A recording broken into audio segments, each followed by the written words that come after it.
Ravi de vous retrouver pour ce nouveau numéro du Dessous des cartes. Cette photo a été prise à Alger en mars 2019. Marée humaine dans les rues de la capitale algérienne contre un cinquième mandat du président Abdelaziz Bouteflika. Les Algériens ont brisé le mur de la peur, a-t-on dit à l'époque, pour exprimer leur rejet du système politique en place. Alors bien sûr, il est trop tôt pour dire quel est l'horizon vers lequel s'élance l'Algérie et sa population dont 55% a moins de 30 ans. Mais il est sûr que le plus grand pays d'Afrique ne veut plus subir les soubresauts de l'histoire.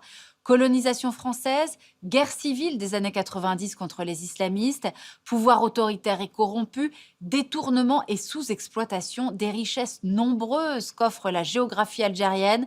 Tout de suite, voici le dessous des cartes d'un pays qui, au départ, avait tout pour réussir. Avec une superficie de près de 2,4 millions de kilomètres carrés, l'Algérie est le plus grand pays d'Afrique et du monde arabe. Elle partage des frontières avec des pays du Maghreb et des pays d'Afrique subsaharienne. Au nord, elle s'ouvre sur la Méditerranée. Sa population est de 42 millions d'habitants, à 99% musulmans. Les Algériens sont en majorité arabes, mais avec 27% de la population, les Berbères revendiquent leur identité. L'Algérie est divisée en 3 zones climatiques. Au nord, la bande côtière d'environ 100 km de large bénéficie du climat méditerranéen. C'est là que vit environ 90% de la population et que se situent les principales villes du pays, Oran, Alger et Constantine. On trouve ensuite la zone de montagne et de hauts plateaux semi-arides. Et au sud, la zone désertique, celle du Sahara, qui recouvre les 2 tiers du pays. C'est là que se trouvent les richesses de l'Algérie. Des diamants, dans le Hogar, des mines d'or, d'uranium, de tungstène, près de Tindouf, du minerai de fer, du phosphate dans le Djebel Onk. Les gisements de pétrole et de gaz sont, eux, principalement localisés au sud, avec le bassin de Edgeley, plus au nord, avec le grand bassin de Hassi Messaoud, au centre, avec le bassin de gaz naturel de Hassi Armel. Les hydrocarbures sont au cœur de l'économie du pays. On voit ici les réseaux qui convergent vers les côtes, où sont installées des raffineries et des usines de liquéfaction pour exporter le gaz et le pétrole, en majorité vers l'Europe. Les hydrocarbures représentent 98% des exportations du pays et 60% des recettes de l'État. On l'aura compris, c'est la principale rente de l'Algérie, une rente qui fragilise le pays face aux fluctuations des cours.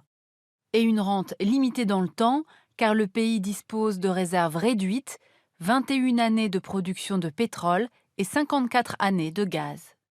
L'Algérie est donc riche d'abord par son sous-sol, et s'est enrichie avec l'augmentation des prix du pétrole à partir de 1973. Malgré cette manne pétrolière, l'Algérie n'a pourtant pas vu son économie et son développement décoller, en raison d'une histoire politique chaotique, et c'est ce qu'on va voir maintenant. Le pays est devenu indépendant après les accords d'Évian en mars 1962, signés entre la France et le Front de libération nationale, le FLN, mettant fin à 132 ans de colonialisme et 8 ans de guerre. L'Algérie hérite alors d'un secteur agricole dynamique, vin, céréales, agrumes, et d'un secteur pétrolier en développement qui représente déjà près de la moitié de sa production industrielle. Elle dispose aussi d'infrastructures économiques de base. Mais le départ en 1962 d'1 million d'Européens qui occupaient des postes d'encadrement dans les entreprises et dans l'administration va affecter la situation économique du pays, d'autant que l'économie algérienne reste une économie de rente, exportant une part importante de sa production vers la métropole. Au niveau politique, avec le coup d'État de Ouari Boumedienne qui renverse Ben Bella en 1965, le régime s'oriente vers une structure bureaucratique et militaire sur le modèle de l'Union soviétique. Des réformes économiques sont lancées et passent par la nationalisation des hydrocarbures. L'idée est de développer avec cette rente pétrolière une industrie autour des grandes villes côtières, Oran, Alger et Annaba. Le pouvoir en place parie alors sur, dans un premier temps, le développement d'une industrie lourde qui générerait, dans un deuxième temps, le développement d'une industrie légère. Le FLN a réussi la première phase de ce plan, mais la seconde n'a jamais suivi. Par ailleurs, ces réformes se heurtent à d'autres problématiques. D'abord, le vaste territoire algérien est synonyme de déséquilibre en termes d'aménagement et de répartition de la population, concentrée, on l'a vu, le long du littoral. Et puis en 1986, la chute des cours du pétrole assèche les ressources nécessaires aux politiques de redistribution. Facteur aggravant, la population a quasiment doublé depuis 1965, ce qui alimente déséquilibres urbains et mécontentement de la jeunesse et des travailleurs. Alors, dans la foulée, une série d'émeutes et de grèves va forcer le régime à s'ouvrir au multipartisme. Il amène la victoire du fils, le Front islamique du salut, lors du premier tour des élections législatives de 1991. L'armée décide alors d'interrompre le processus électoral, instaure l'état d'urgence. C'est l'étincelle qui va déclencher la guerre civile. Entre 1992 et 1999, le conflit reste concentré dans le nord du pays, opposant l'État algérien à une multitude de groupes islamistes d'obédience diverses. Ce conflit fera entre 150 000 et 200 000 morts. Après 7 années de guerre, c'est Abdelaziz Bouteflika qui est élu président d'un pays traumatisé.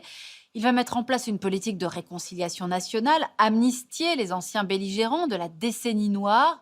Bouteflika va contribuer ainsi à rétablir une forme de paix et de stabilité, mais sans régler les problèmes structurels du pays qui vont donc perdurer. Et c'est ce qu'on va voir maintenant. Grâce à l'argent de la rente pétrolière, Bouteflika lance une importante réforme agraire visant à atteindre l'autosuffisance alimentaire du pays et met en place une politique de développement dans les secteurs de l'agroalimentaire, de la métallurgie, de l'automobile, de la mécanique et de l'électronique ainsi que du tourisme. L'Algérie dispose en effet d'un véritable potentiel touristique. Un littoral long de plus de 1200 km avec des plages sablonneuses, des criques de galets et des maquis qui tombent directement dans la Méditerranée. C'est au plateau qui offre des paysages magnifiques, le Sahara et ses parcs naturels du Tassili et du Hogar, qui constituent des merveilles géologiques et archéologiques. Tout cela pourrait faire de l'Algérie une destination touristique privilégiée, d'autant qu'elle est plutôt bien desservie par les compagnies aériennes. C'est pourtant loin d'être le cas, avec 2,8 millions de touristes étrangers par an contre 10 millions pour le Maroc et 7 millions pour la Tunisie. Car en Algérie, les aménagements ont été stoppés par la guerre civile et le pays longtemps déconseillé aux voyageurs. Et puis à l'absence de véritable promotion d'une destination, s'ajoutent les difficultés rencontrées par de nombreux voyageurs pour l'obtention du visa algérien. La disponibilité et l'état des infrastructures touristiques constituent un point noir pour tous les professionnels du secteur. Pour remédier à cette situation, les autorités ont accordé ces dernières années des agréments à plus de 2000 nouveaux projets de réalisation d'infrastructures hôtelières. Les résultats des réformes d'Abdelaziz Bouteflika sont donc faibles, d'abord à cause d'une mauvaise gestion étatique. La majorité des capitaux ayant été absorbés par le développement des infrastructures. Et puis en raison de ce conflit qui existe entre l'État et les grands entrepreneurs industriels. L'État a cherché à contenir l'essor du secteur privé pour réfréner son ascension qu'il perçoit comme nuisible à ses propres intérêts.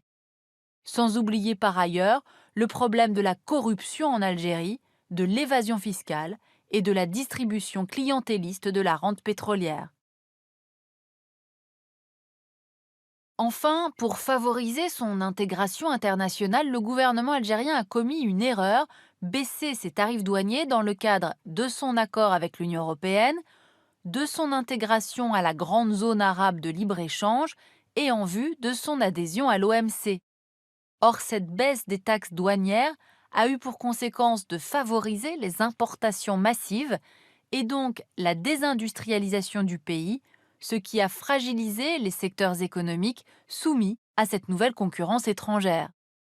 Autre erreur stratégique, l'existence d'une loi pour les investissements étrangers qui oblige à avoir un partenaire algérien majoritaire, ce qui a eu au final un effet dissuasif et n'a pas contribué, comme dans les autres pays émergents, à une forte croissance économique.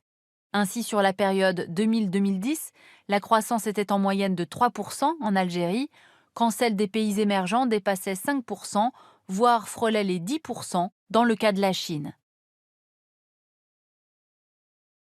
On le sait depuis des années, c'est l'une des principales critiques de la population algérienne contre le régime, voir au sommet de l'État un clan s'enrichir grâce à la rente pétrolière. Au fil des ans, le clientélisme est devenu la loi. Aujourd'hui, les habitants du pays le plus développé d'Afrique selon l'ONU expriment donc enfin leur désespoir. La malvie, comme les Algériens nomment cette existence sans horizon où les rêves ont quasiment disparu. Raison pour laquelle ces dernières années, des milliers de personnes, des jeunes en majorité, ont tenté de traverser la Méditerranée sur des embarcations de fortune pour rejoindre l'Europe. Le peuple algérien a besoin aujourd'hui de se réinventer un avenir. Il a travaillé avec nous pour préparer cette émission. Le chercheur Thomas Serre est également l'auteur de ce livre, L'Algérie face à la catastrophe suspendue. Et puis l'ouvrage du journaliste algérien Akram Belkaïd qui publie L'Algérie, un pays empêché en 100 questions aux éditions Talendier. Ainsi s'achève ce nouveau numéro du Dessous des cartes. Rendez-vous la semaine prochaine, même endroit, même heure. Et d'ici là, n'oubliez pas bien sûr notre site internet sur lequel vous retrouverez notamment nos experts. À la semaine prochaine.